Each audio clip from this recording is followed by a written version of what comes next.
ኦርቶዶክሶች እንዛን ልደታ ማርያም በሰላም አደረሳችሁ። ወላሂ ነው የምልህ በሯ ላይ እንዴት እንዳማረ አላህ ልትፈራ ይገባል። እስልምና የራሱ የሆነ ዳር ድንበር አለው። እስልምናህን የምትወድ ከሆነ እስልምና እንደዚህ አይነት ተግባርን አይፈቅድም። በአንድ ወቅት ነብዩ መሐመድ ከባልንጀሮቻቸው ጋር ተቀምጠው ሳለ አይሁዳዊ ወይም ሙስሊም ያልሆነ ሰው ሞቶ አስከሬን ይዘው ባጠገባቸው ሲያልፉ ብድግ ብለው አስከሬኑን ሸኙት። ይሄን ያዩ አብሯቸው ያሉ ባልደረቦቻቸው ተገረሙና እንዲህ ብለው ጠየቋቸው፣ የአላህ መልእክተኛ ሆይ እሱ እኮ አይሁዳዊ ነው ሙስሊም አይደለም አሏቸው።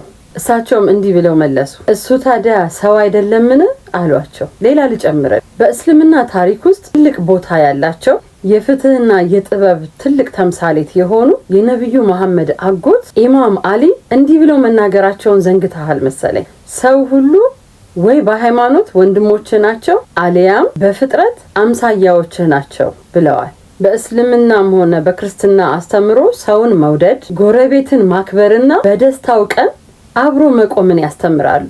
ወንድማችንም ይህንን የረሱልን ቃል ነው የተገበረው። የወንድሞቹን የወዳጆቹን ደስታ አብሮ ተካፈለ እንጂ በእስልምና እምነቱ ደካማ ሆኖ አይደለም። የኢትዮጵያዊነት ፍቅርና አብሮነትን ያሳየው የልደትይን በር ማጽዳቱን መዝሙሩን መዘመሩ ሙስሊምነቱን አይከለክለውም። ለኛ ያለውን ውዴታውን ፍቅሩን ነውና የገለጸ። የሃይማኖት ልዩነታችን የውበታችን መገለጫ እንጂ የጥላቻ ምክንያት ሊሆን አይችልም። እኛ ኢትዮጵያውያን ለዘመናት የኖርነው በመቻቻል በመደጋገፍ ነው።